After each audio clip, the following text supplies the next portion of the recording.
रास्ता रोक रही है, थोड़ी जान है बाकी, और अभी इस दिल में क्या अरमान है बाकी।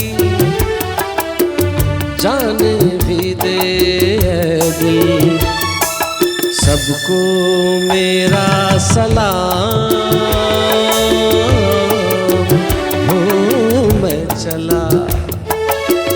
मैं चला मैं शायर बदनाम हो। मैं चला महफिल से नाकाम हो। मैं चला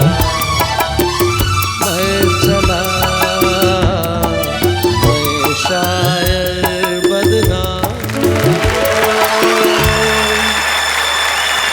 शायर दर्द भी अगर अपना उड़ेलना चाहता है अपने शेरों में तो संगीत बड़ा जरूरी है। 7 सुरों में ढाल के वो अपने दर्द को जमाने के सामने पेश करता है। सुर में जब ढल जाता है दर्द तो बन जाती है गजल, और वो गजल जब हम सुनते हैं तो कहते हैं वाह वाह क्या बात है। और आज हमारे इस एपिसोड में हमारे कवि क्या धमाल करने वाले हैं बताएंगे जरा। कवि महोदय आएंगे, कविताएं गुनगुनाएंगे, गजल गाएंगे, संगीतमय हो जाएंगे और सबको हंसा के कहेंगे वाह वाह क्या बात है। तालियां। और इन्होंने जो कहा है अगर वो समझ में ना आए तो जरा देख लेंगे वो क्या करेंगे।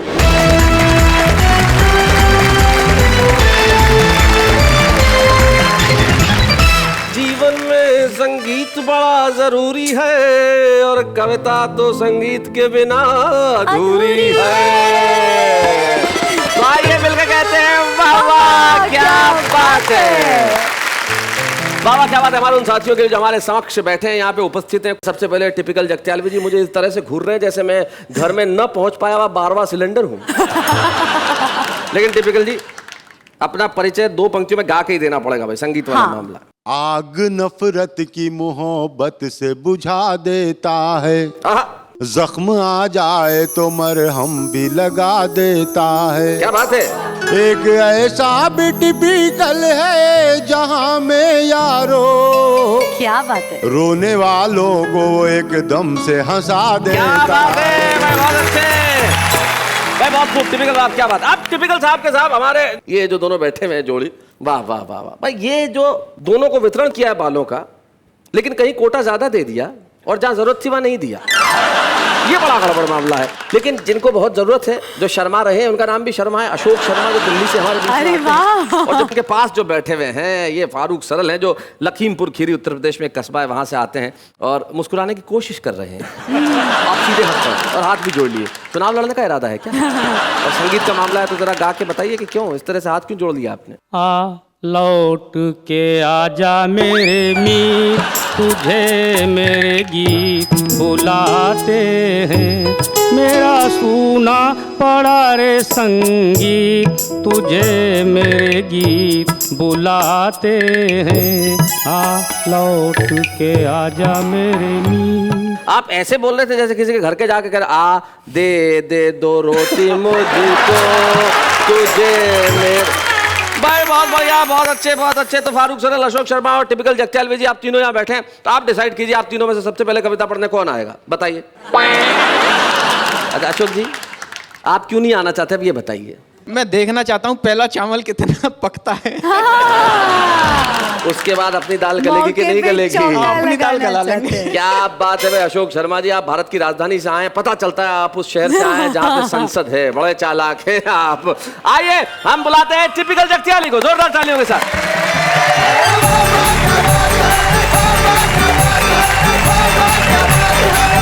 सभी दर्शकों को टिपिकल जगत्याली की जानिब से आदाब, सलाम, नमस्कार। आदाब। गजल से पहले 4 मिसरे समाप्त करें। इरशाद। मेरे सेल फोन में बैलेंस भेजो कहती है मुझको, अच्छा नहीं भेजूं तो वो मुझको परेशान हाल करती है।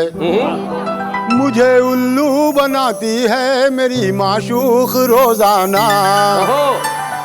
मेरा बैलेंस लेके दूसरे को कॉल करती है। एक 4 मिसरे और समाप्त कर लें। जी जी इरशाद। मेरी सब जेब खाली करके कहती हो मुझे गुड बाय। Good bye. हाय मेरी सब जेब खाली करके कहती हो मुझे गुड बाय। मेरे संग आज ही आना, यूं ही फिर कल नहीं कहना। ज़बां से आपके अच्छा नहीं लगता है ये जुमला। टिपिकल हूँ तुम्हारा मैं, मुझे अंकल नहीं कहना।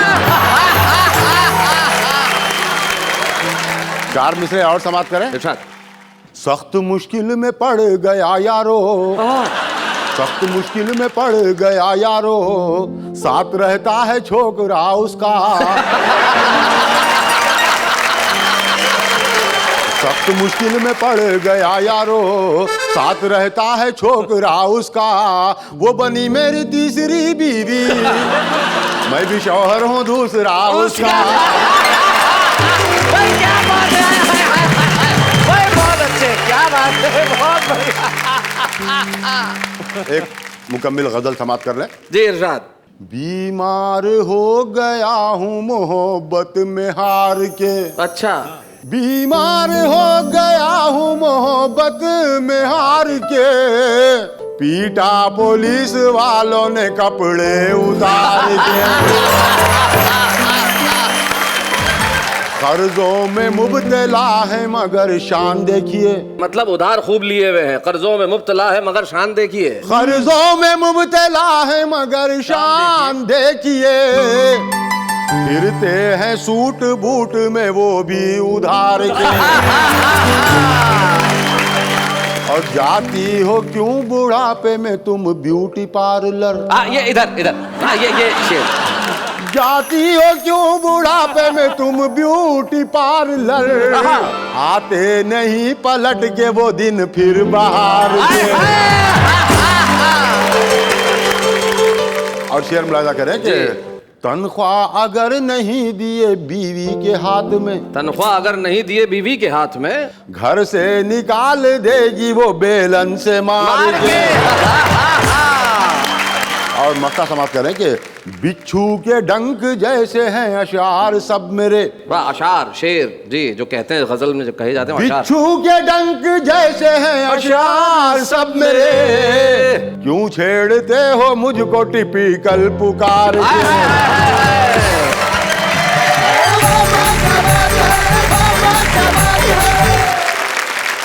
भाई अशोक शर्मा जी, आपने बहुत अच्छा किया कि टिपिकल जी को सबसे पहले हमने खड़ा कर दिया। आपको मालूम था कि भाई महफिल की शुरुआत बड़ी जोरदार होनी चाहिए, और आगाज इन्होंने इतना कमाल का कर दिया है कि भाई अब आगे आप भी इंतजार कर रहे होंगे कि क्या होने वाला है। तो क्या होने वाला है बताइए। और आगे धमाल होने वाला है। ठीक था, क्या बोलते हैं? It was very peppy and more, you know, it was very warm feel. Ashok Sharma ji आइए।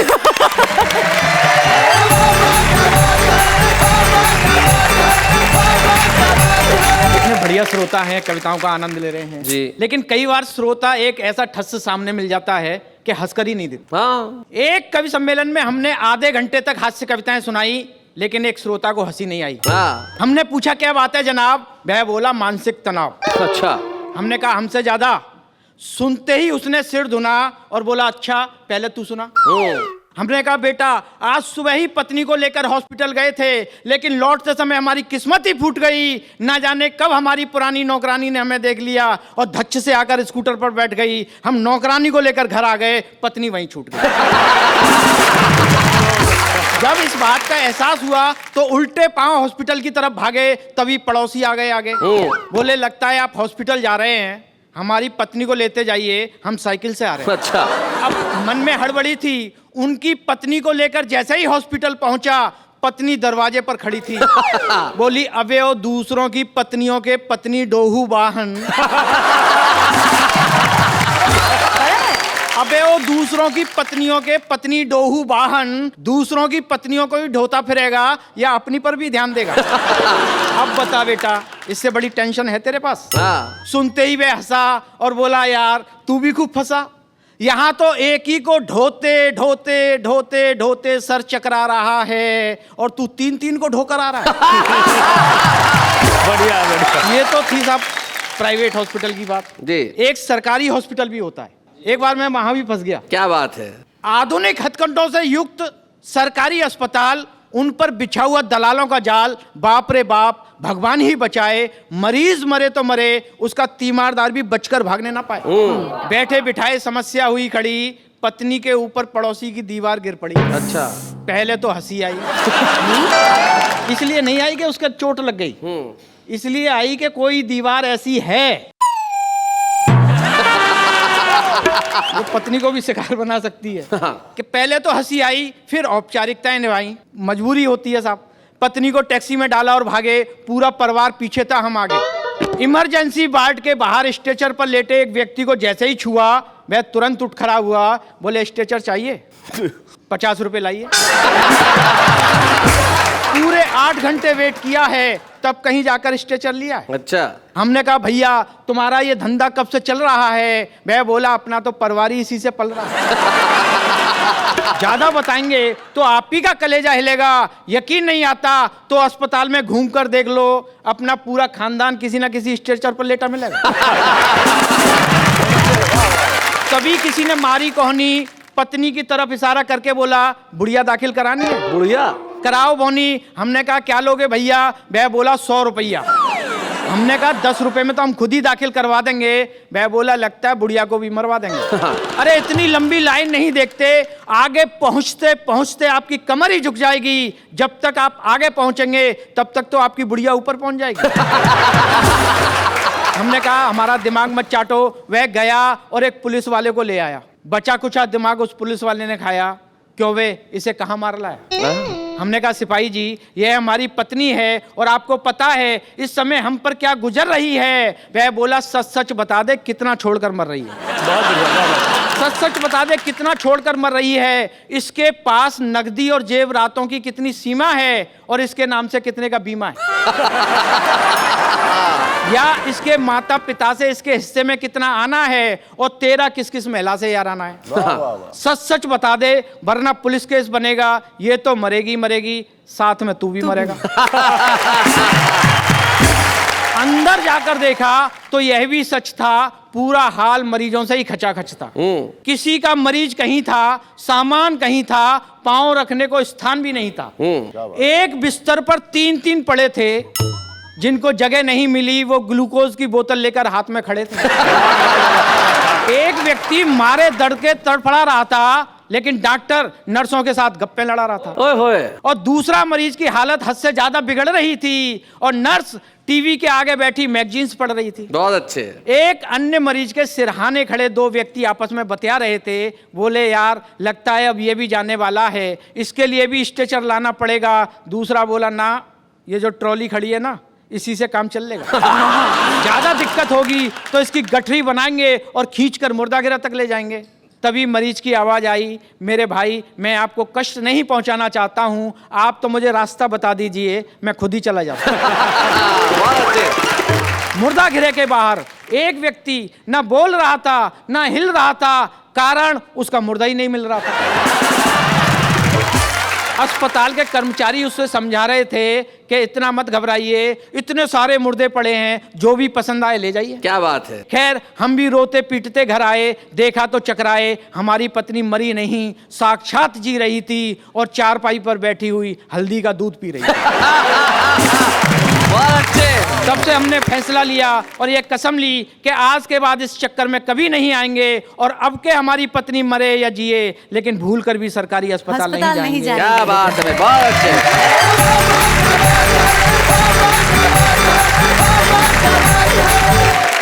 अस्पतालों में कई बार ऐसे किस्से हो जाते हैं। जैसे एक साहब थे, ऑपरेशन से बड़ा डरते थे, उनका ऑपरेशन होने वाला था। ऑपरेशन थिएटर के बाहर उनकी बीवी बैठी हुई थी। बोले आप जाओ, चिंता मत करो। अब अंदर से दौड़ते, अरे नहीं कराऊंगा, मैं नहीं कराऊंगा। अरे मतलब क्या हुआ क्या? नर्स अंदर बोल रही थी कि डरिए मत, पहले ऑपरेशन में कुछ नहीं होता, डरने की कोई जरूरत नहीं है, आराम से हो जाएगा, चिंता मत कीजिए, सब भगवान ठीक करेगा। तो बीवी बोली ठीक ही तो कह रही थी, इसमें डरने की क्या बात है? बोले मुझसे नहीं, डॉक्टर से कह रही थी। अब अगर हाल ऐसा हो तो क्या किया जाए फारूक साहब? लेकिन जिंदगी में इलाज कराना जरूरी है। क्या है? इलाज कराना तो कराइए, किसी अस्पताल में जाइए और अपना इलाज कराइए, फिर यहाँ पे आइए, क्योंकि यहाँ कविता है, शायरी है, शेर है, सुर है, रदीफ और काफिये हैं, बहरे हैं, गजलें हैं, सुनने हैं, सुनाने वाले हैं, और हम सब अब उनके लिए तालियां बजाने वाले हैं। जो आएंगे आएंगे लखीमपुर खीरी से आएंगे, दे आएंगे आएंगे आएंगे लखीमपुर खीरी से आएंगे, आएंगे आएंगे आएंगे लखीमपुर खीरी से आएंगे। मैं एक स्वागत गीत पढ़ने जा रहा हूँ। स्वागत, बारातियों के स्वागत में कन्या के पिता के द्वारा लिखा हुआ स्वागत गीत, जी। अभिनंदन पत्र सुनिएगा कि आदरणीय श्रीमान तुम्हारे स्वागत में लिखूं मैं स्वागत गान तुम्हारे स्वागत में। बहुत अच्छे। पहला स्वागत उठने बैठने की व्यवस्था कि कैसे करूं आपकी खातिर, वाह। कुर्सी मेज मसहरी हाजिर, मखमल गद्दा रेशम चादर, बैठो है फादर के फादर, और सजे हुए सामान तुम्हारे स्वागत में। श्रीमान तुम्हारे स्वागत में। उसके बाद नाश्ते का इंतजाम, नाश्ते का इंतजाम, लड्डू और जलेबी खाओ, कुछ घर ले जाओ, रसगुल्ले ताजे मंगवाए, देशी घी में गए बनाए, और शुद्ध सरल मिष्ठान तुम्हारे स्वागत में। आदरणीय श्रीमान तुम्हारे स्वागत में। केले एक सांस में 12, खाओ गिनकर सेब 18, 1 किलो नमकीन चबाओ, कुल्हड़ 20 चाय पी जाओ। क्या बात है? और सूक्ष्म है ये जलपान स्वागत में। सूक्ष्म है जलपान, भाई बहुत अच्छे। तुम्हारे स्वागत में। अगर आप हैं शाकाहारी, तरह तरह की है तरकारी, आलू मटर टमाटर गोभी, क्या बात है साहब? मन चाहे तुम खाओ जो भी, यह पूरी पकवान तुम्हारे स्वागत में। आदरणीय श्रीमान तुम्हारे स्वागत में। अगर आप शाकाहारी का डोगा सिस्टम चलता है जी, कि अपने हाथ परोसो काढ़ो, अंडे मुर्ग मुसल्लम झाड़ो, तरह तरह के हैं ये व्यंजन, बाकर ख्वानी और मुतंजन, बिरयानी और नान तुम्हारे स्वागत में। आदरणीय श्रीमान तुम्हारे स्वागत में। संधि जी का अंतिम स्वागत, जी, जी, क्या बात इसके है? बिना सारे स्वागत बेकार माने जाते हैं। उसकी भी पूरी व्यवस्था कि मांगा था दहेज जितना भी, मंगवाया है सब उतना ही, फ्रिज टीवी और टेप रिकॉर्डर बनवाया है देकर ऑर्डर, और बाप की है दुकान तुम्हारे स्वागत में। आदरणीय श्रीमान तुम्हारे स्वागत में।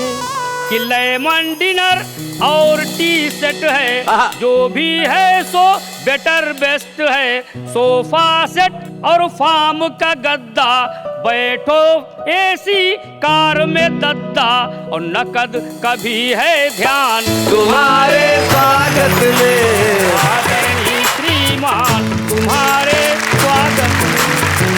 कि रकम 20 लाख है पूरी, लो समधी जी भरो तिजोरी, यदि चाहो कुछ और मंगा दूं, घर भी आपके नाम लिखा दूं। क्या बात है? पूरे कर लो अरमान, अब हाजिर है जान, ले लो मेरे प्राण, हम तो चले शमशान तुम्हारे स्वागत में।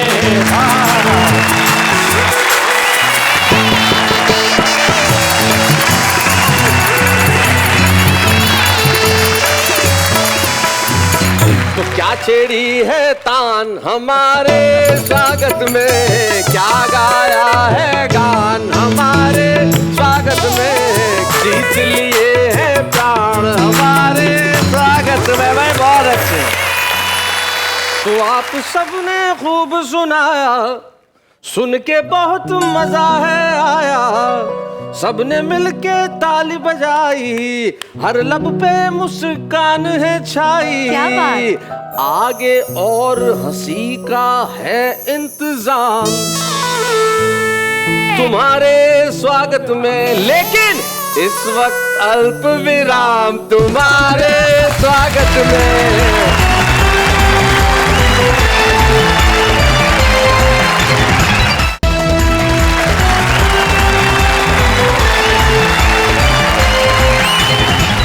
स्वागत है फिर से आपका उसी कार्यक्रम में जिसका नाम है क्या बात है संगीत। संगीत की बात कर रहे हैं, आप लोगों ने कमाल किया, आपने सुर छेड़े तान छेड़े। अगर अच्छा संगीत का रूप बदल दिया जाए तो अर्थ भी बदल जाते हैं।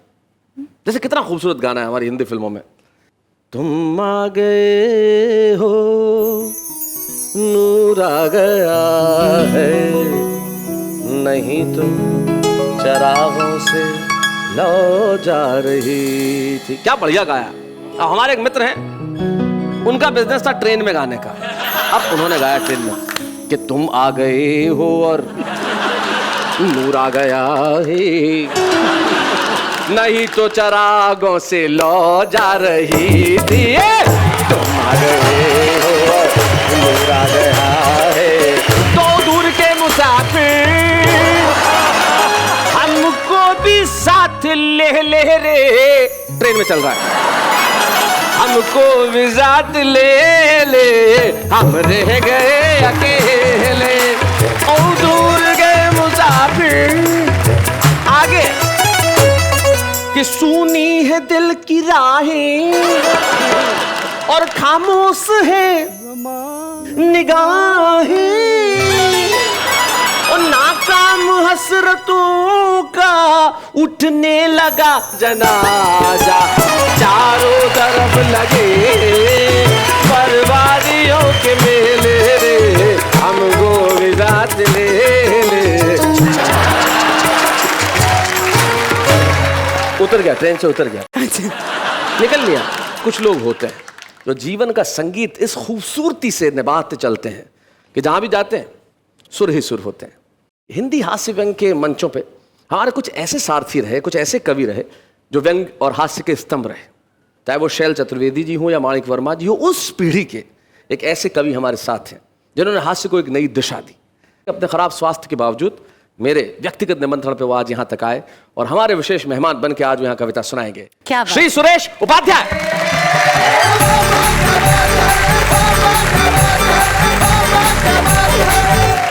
जिस तरह आप यहाँ इस कवि सम्मेलन का आनंद ले रहे हैं, इस तरह से आपने संगीत सम्मेलन भी देखे होंगे, सुने होंगे, जी। भोगे होंगे, भागे होंगे। भागे होंगे। क्योंकि संगीत सम्मेलन कई बार ऐसे भी हो जाते हैं कि लोग बाग भाग खड़े होते हैं। जी। ऐसा ही एक संगीत सम्मेलन चल रहा था, तो आदरणीय भाई ने पूछा कि ये जो महिला संगीत प्रस्तुत कर रही हैं, गाते गाते अपने नेत्र बंद क्यों कर लेती हैं? हाँ। हमने कहा कि इनसे श्रोताओं का दुख देखा नहीं जाता। जिस संगीत सम्मेलन में श्रोताओं का दुख न देखा जा रहा हो, ऐसे संगीत सम्मेलन की ये रपट है। जी। कविता का शीर्षक है कि संगीत सम्मेलन यानी बाजू बंद खुल खुल जाए। बाजू बंद खुल खुल जाए। कि संगीत का शौक हमें भी है, संगीत का शौक हमें भी है, लेकिन इसका ये मतलब तो नहीं कि बेचारी जनता को 2-2 घंटे तक लगातार सताया कर। संगीतकारों से हमारा पहला निवेदन है कि वे अपने तबले, तानपुरे और सितार अपने घर से तान कर लाया कर। एक तो घंटा 1.5 घंटा वैसे ही लेट आते हैं, हाँ। ऊपर से मंच पर आसन जमाते ही हथौड़ा लेकर बैठ जाते हैं। बेरहमों को गरीब सुनने वालों पर जरा भी रहम नहीं आता। कमबख्त एक ही लाइन को रात रात भर गाते। कोई आदमी शादी करता है, एक बीवी अपने घर लाता है और फिर उसे अपने साथ जिंदगी भर रखता है। ये बात समझ में आती है, हम इसकी तारीफ कर सकते हैं, लेकिन गीत की लाइन कोई बीवी तो है नहीं यार। लेकिन गीत की लाइन कोई बीवी तो है नहीं यार, जो एक बार पकड़ी तो छोड़ी नहीं। लाइन तो लाइन है, आप दूसरी लाइन पर भी अलाप मार सकते हैं, लेकिन एक ही लाइन तो मत पकड़े रहो मेरे प्रभु। आपकी सरकत से हमारी महफिल के अनेक श्रोता घर से धार सकते हैं। सही बात है। खैर इस बात को जाने दो, अपने को गहराई में जाने की क्या जरूरत है। हाँ। अरे बजाने के लिए आए हो तो बजाओ। हाँ। मगर हे तबलची महाराज, तुम्हें बीच बीच में गद्दी से उचक कर सिर हिलाने की क्या जरूरत है? क्या सिर हिलाए बिना काम नहीं चल सकता? जो अपने सिर से घड़ी के पेंडुलम का काम ले रहे हो। बहुत अच्छे। तुम्हारे सिर से अगर किसी बच्चे के झूले की रस्सी बांधी जाए, तुम्हारे सिर से अगर किसी बच्चे के झूले की रस्सी बांधी जाए तो भगवान कसम शरारती से शरारती मुन्ने को 2 मिनट में नींद जाए। गद्दी से चिपक कर बैठ तो गए हो ऐसे जैसे जिंदगी भर अब तुम्हें कहीं जाना ही नहीं। हाँ। लेकिन अपने तानपुरे की कसम खाकर बताओ, क्या तुम्हारे पास कोई 10-12 लाइनों वाला गाना नहीं है?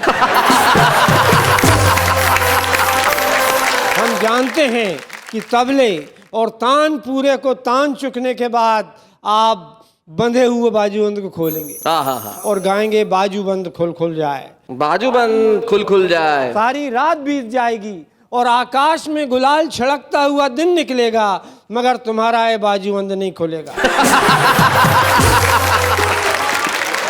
कतई नहीं खुलेगा। अगर खुल जाए तो तुम्हारा बाजूबंद वहीं पे खत्म हो जाए। हाँ। इसलिए तुम इस बाजूबंद को हमेशा बांधे रहो। पुराने लोगों ने पुरानी फिल्म देखी होगी, बैजू बावरा किस तरह से वो अपना संगीत प्रस्तुत करता था। बादल राग गाता था, वर्षा होने लगती थी। दीपक राग गाता था, दिए जल जाते थे। वो ही बैजू बावरा पता नहीं कैसे इसी टाइप के गाने गा कर मृगों को बुला लेता था, मृगों को। लेकिन 21वीं सदी है साहब, ये नया जमाना है साहब, और मत खींचो और मत अलाप भरो। तुम्हारे गले की नसें खींची जा रही हैं तांत की तरह, और खींचोगे तो फोकट में जान चली जाएगी। वो मृग बदमाश कभी नहीं आएगा, मिर्गी आ जाएगी। फिर क्या करोगे? कुछ समाज सेवक तुम्हारी तरफ दौड़ेंगे और तुम्हें अपना जूता सुंघाएंगे। समाज सेवक माइक पर अनाउंस कर दिया जाएगा, द प्रोग्राम इज ओवर, और ओवर सुनते ही कमबख्त तुम्हें फिर होश आ जाएगा और तुम फिर गाने लगोगे बाजूबंद खुल खुल जाए। ये हास्य होता है जो सब टीवी का भी और हमारे इस कार्यक्रम का भी उद्देश्य है। एक भी शब्द ऐसा नहीं जो आप परिवार के साथ बैठ के न देख सकें। अश्लीलता से परे हास्य क्या होता है, ये उदाहरण हम देते हैं सुरेश उपाध्याय की कविता के रूप में। ये मेरा व्यक्तिगत तौर पे और वाह वाह क्या बात है का कर्तव्य है कि हम उस पीढ़ी के सुरेश उपाध्याय को सम्मानित करें जिन्होंने हिंदी कविता को मंचों पे न सिर्फ लोकप्रिय किया बल्कि लोगों में उसे एक स्थान दिलाया, उसे सम्मान दिलाया। आज हम सम्मान करते हैं हिंदी हास्य व्यंग के एक बहुत श्रेष्ठ कवि सुरेश उपाध्याय जी। बच्चे हैं या बूढ़े हैं, नर है या नारी है, हंसी देने वालों के सब ही आभारी है। कविता सुनाने वाले अब सबके साथ है। क्या बात है। तो हमें बड़ी खुशी है कि आज इस मंच पे वाह वाह क्या बात है में हमने सुरेश उपाध्याय जी को सम्मानित किया। और आप जानते हैं कि जब हम किसी कवि को यहाँ सम्मानित करते हैं उनके परिवार का कोई सदस्य उपस्थित रहता है, और सुरेश जी के साथ आशा भाभी यहाँ उपस्थित है। तो मैं श्रीमती आशा उपाध्याय से अनुरोध करूंगा कि वो मंच पर। आशा भाभी स्वागत है आपका। धन्यवाद। कितने वर्ष हो गए विवाह को? 41वां साल चल रहा है। 41वां 41, ओ वाह। तो 41 वर्षों का आपका सुरेश उपाध्याय जी का साथ, अगर एक पंक्ति में आपको कहना है तो क्या कहेंगी? मैं कहूँगी 95% तो इतनी खुशियाँ हैं कि शायद मैं बता ही नहीं सकती, उनको क्या किताबों में ही लिख पाऊंगी। और 5% तकलीफ रही, क्योंकि कवि सम्मेलनों के माध्यम से ये पूरे देश में महीने में 25 दिन बाहर रहते थे जी। तो इंतजार में और बच्चों को पालने में मेरा समय निकल गया। कभी 25 दिन पति घर से बाहर रहे हाँ। तो कभी कोई इनसिक्योरिटी नहीं होती थी कि आसपास कोई महिला? ना, शादी के तुरंत बाद ही इन्होंने मुझे घुमाना जो शुरू किया, तो मेरा हनीमून अभी 62 साल में भी चल रहा है। देखिए खड़ी हूँ आपके क्या सामने। बात है भाई, वाह वाह वाह वाह। पूरे देश का देशाटन करवाया, और खुशियों का तो मैं अभिव्यक्ति नहीं है मेरे पास शब्दों में। आशा भाभी, आप खुद बहुत अच्छा लिखती हैं, बहुत अच्छा गाती हैं। हाँ, मैं लिखती तो हूँ। आपको कुछ 2 पंक्तियां कहनी हो तो आप क्या कहेंगी? तो ये छोटी सी एक गजल है। एक ऐसे नशे ने छुआ है, मन गुलाबी गुलाबी हुआ है। क्या बात है। देखिएगा सरिस हवा का, गुलमोहर तक शराबी हुआ है। क्या बात है। मन गुलाबी गुलाबी हुआ है। एक पूरा का पूरा समंदर एक कश्ती में डूबा हुआ। क्या बात है, वाह वाह वाह वाह। 7 रंगों रंगी चुनरी पर प्यार का रंग हावी। क्या बात है, बहुत अच्छे। 40 वर्ष बाद भी एक भारतीय स्त्री अपने पति के लिए ये कहे कि जीवन के 62वें वर्ष में भी हनीमून चल रहा है, तो इससे बेहतर क्या हो सकता है? यही बेहतर सुख और इस बेहतर सुखद क्षणों की हम कामना करते हैं। लेकिन सोचिएगा कि अभी हम कहीं जा नहीं रहे, हम बस यूं गए यूं आए और कर रहे हैं ऐसा कमाल का धमाल कि आप भी दांतों तले उंगली दबा लेंगे। लेकिन अभी हम उसका नहीं बताएंगे नाम। इस वक्त एक अल्प विराम।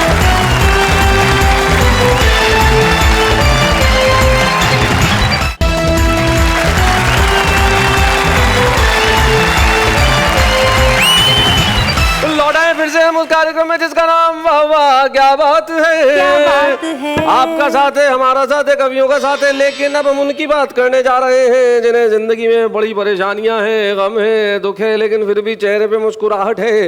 यानी भारत का वो आम आदमी जो जहां भी रहे, कहीं भी रहे, जैसे भी रहे, कैसे भी रहे, लेकिन कविता जरूर सुनाता है। पूछिए कैसे? कैसे? ऐसे। वो इश्क तो करती है पर जुनून नहीं करती, वो कत्ल तो करती है पर खून नहीं करती। इतनी कंजूस है मेरी चाहने वाली, वो मिस कॉल तो करती है पर फोन नहीं करती। इश्क करने वालों का यही अंजाम होता है, इश्क करने वालों का यही अंजाम होता है। कभी नज़ला, कभी खांसी तो कभी जुकाम होता है। India is a nation and Dadar is a station. India is a nation and Dadar is a station. Don't fall in love, first complete your education. सल्टा डाला मुझको कम भक्त ने बातों बातों में, महज खिलाई इतनी मिठाई कि चिपक के रह गई दांतों में।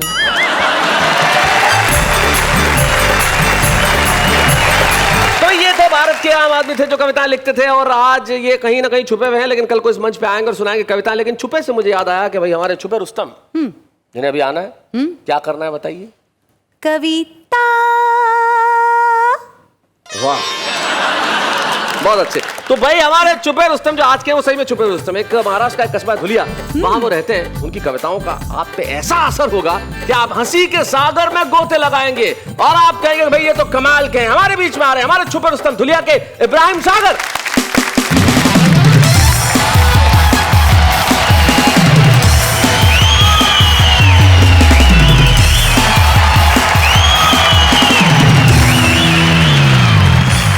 कमाल कर दिया है इब्राहिम, इसलिए कमाल कर दिया कि हमारे शो में कई छुपे रुस्तम आए, लेकिन ऐसी एंट्री किसी की नहीं हुई। और आपने बिल्कुल सार्थक कर दिया, क्योंकि संगीत पे आज हम बात कर रहे हैं, तुमने बिल्कुल रॉक स्टार की तरह एंट्री ली है। भाई क्या बात है इब्राहिम, बहुत अच्छे। अर्ज किया है कि मेरी गली में एक पड़ोसन नागन इच्छाधारी है। हाँ? उसकी सपेरे और नेवले से अच्छी खासी यारी है। ओहो। चाहे गजल के शेर कहो तुम, चाहे हजल के शेर कहो, इसमें भी झक मारी है और उसमें भी झक मारी है।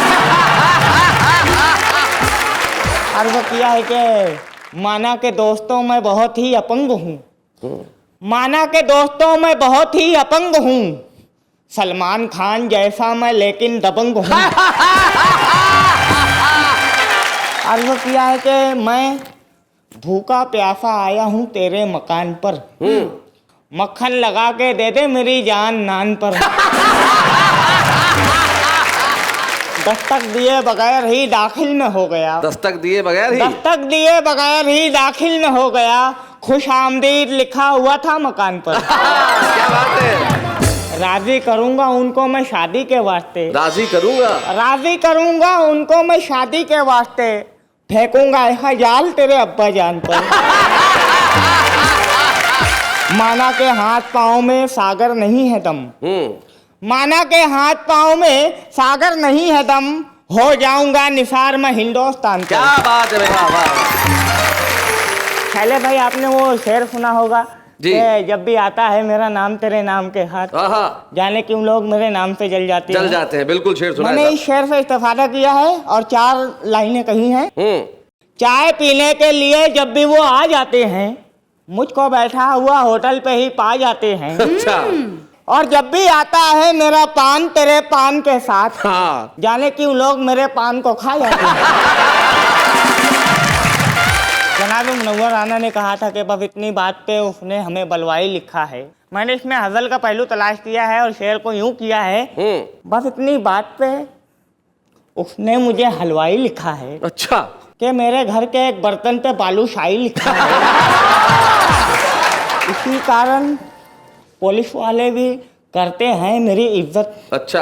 इसी कारण पुलिस वाले भी करते हैं मेरी इज्जत। मेरे टी शर्ट के लेबल पे दादा भाई लिखा है। पहले भाई समाज फरमाए। जी इरशाद। क्या किसी ने मुझसे ये पूछा कयामत किसको कहते हैं? किसी ने मुझसे ये पूछा कयामत किसको कहते हैं, तो मैंने एक कागज पर तेरी अंगड़ाई लिखा है। इसी के वास्ते निकला हूँ घर से खुदकुशी करने। नेहा जी देखिए शेर। हाँ जी। के इसी के वास्ते निकला हूँ घर से खुदकुशी करने, के उस लड़की ने आपके खत में सागर भाई लिखा है। वो 4 मिसरे सुना दो माना की कटरीना से। अर्ज किया है कि मेरे लबों पे इसलिए मुस्कान नहीं है, कतरीना कैफ से मेरी पहचान नहीं है। वैसे तो मेरी शादी करिश्मा से ना होगी, वैसे तो मेरी शादी करिश्मा से ना होगी, वो साली भी बन जाए तो नुकसान नहीं है। इब्राहिम सागर, आज आप जरूर धुलिया में रहते हैं, लेकिन आज के बाद आप धुलिया में नहीं रहेंगे, क्योंकि आप दुनिया भर में पहुंच गए हैं। आज तक आप छुपे रुस्तम हैं, लेकिन आज छुपे रुस्तम का स्मृति चिन्ह जब हम आपको देंगे, हाथों में थमाएंगे, और इसे लेके जब आप धुलिया में जाएंगे तो कल को आप 10 स्टार हो जाएंगे। अच्छे हैं या बूढ़े हैं, नर है या नारी है, हंसी देने वालों के सब ही आभारी है, कविता सुनाने वाले अब सबके साथ है। क्या बात है। जिंदगी का संगीत वही है जो हमारे चेहरों पे होता है, यानी कि हंसी। हंसते रहिए और हंसते हंसते हमेशा कहते रहिए वाह वाह क्या बात है, क्योंकि संगीत बिना जीवन नहीं और कविता बिना तो कुछ भी नहीं। सारे के सारे गामा को लेकर गाते चले, सारे के सारे गामा को लेकर गाते चले। पापा नहीं